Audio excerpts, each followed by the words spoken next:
Hello students. आज हम अध्याय नंबर 22 अव्यय का 5वां भेद पढ़ेंगे, निपात। बच्चों, सबसे पहले मैं बताऊं कि निपात हम किसे कहते हैं।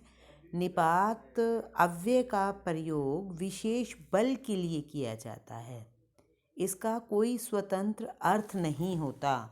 अर्थात जो अव्यय का जो 5वां भेद है, इससे पहले हमने क्रिया विशेषण, समुच्चय बोधक, संबंध बोधक, विस्मय आदि बोधक ये किए थे। और आज हम निपात के बारे में पढ़ रहे हैं कि जो निपात है, इसका अव्यय का प्रयोग विशेष बल के लिए, जब हम किसी भी चीज़ पर बहुत अधिक बल देते हैं उसमें इसका प्रयोग किया जाता है और इसका कोई भी स्वतंत्र अर्थ नहीं होता।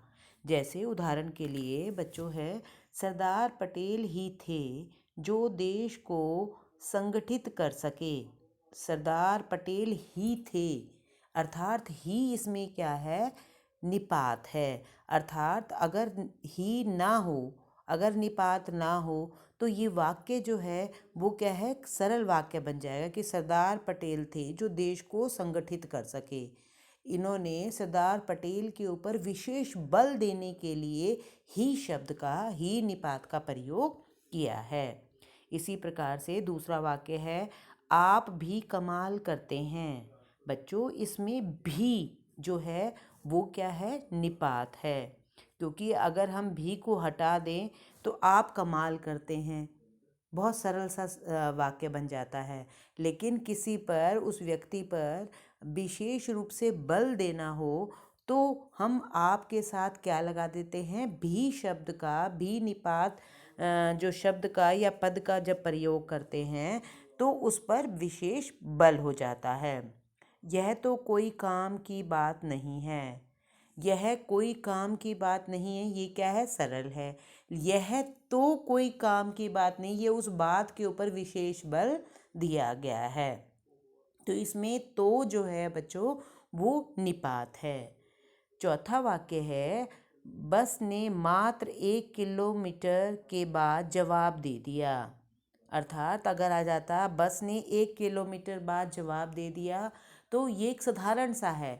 लेकिन अगर वो बस जो है कई किलोमीटर चलनी थी, लॉन्ग रूट की बस थी, वो अभी 1 ही किलोमीटर चली और उसके बाद वो रुक गई, तो बस में के लिए बताया गया कि मात्र 1 किलोमीटर चलने के बाद उसने जवाब दे दिया। तो इसमें मात्र जो है वो निपात का कार्य कर रहा है। सीमा ने आने की खबर तक नहीं दी। तक बच्चों इसमें क्या है, इस वाक्य में निपात का काम कर रहा है कि अगर हम तक ना लगाएं तो सीमा ने आने की खबर नहीं दी। ये एक सरल वाक्य है, लेकिन उसके आने की खबर को पर बहुत अधिक जोर डालने के लिए हमने तक निपात का प्रयोग किया है। मैं कल ही जाऊंगा, उसके कल जाने के ऊपर विशेष बल देने के लिए हमने इसमें ही शब्द का प्रयोग किया है। इसमें ही जो है वो निपात है। इसका मतलब है कि वो कह रहा है कि मैं कल अवश्य ही जाऊंगा। तुम्हें मात्र 5 मिनट रुकना है। अर्थात उन्होंने 5 मिनट के ऊपर विशेष बल दिया है कि केवल 5 मिनट के लिए ही तुम्हें रुकना है। बच्चों, इन वाक्यों में ही, भी, तो, मात्र, ही, तक, ही, सा, मात्र शब्द क्या हैं, निपात हैं।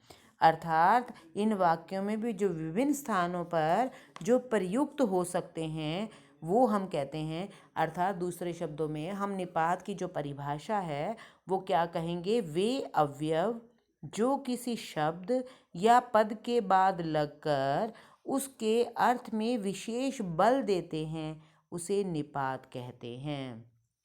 अर्थात बच्चों, वे अवयव जो किसी शब्द या पद के बाद लगकर उस पर विशेष बल देते हैं या जोर डालते हैं उसे हम निपात कहते हैं। निपात को बच्चों अवधारक भी कहा जाता है। इसे कई लोग अवधारक भी कहते हैं। एक ही निपात स्थान बदल लेने पर अर्थ में भी परिवर्तन ला देता है। जैसे इसमें 3 अलग अलग वाक्य दिए हुए हैं जहाँ पर निपात अलग अलग जगह पर लगा हुआ है और उससे वाक्य में भी परिवर्तन आ गया है। जैसे दादी ने मुझे भी कहानी सुनाई, मुझे के ऊपर जोर दिया गया है कि औरों को सुनाई और मुझे भी कहानी सुनाई।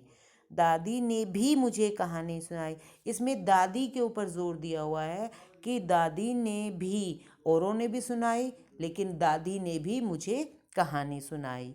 तीसरे वाक्य में दादी ने मुझे कहानी भी सुनाई, उन्होंने और भी चीज़ें सुनाई, उन्होंने और उसके साथ साथ कहानी भी सुनाई। अर्थात पहले वाक्य में उन्होंने मुझे पर विशेष बल दिया है, दूसरे में दादी पर बल दिया है और तीसरे वाक्य में उन्होंने कहानी पर बल दिया है। इसलिए निपात के स्थान बदल देने से उसके अर्थ में भी परिवर्तन आ जाता है।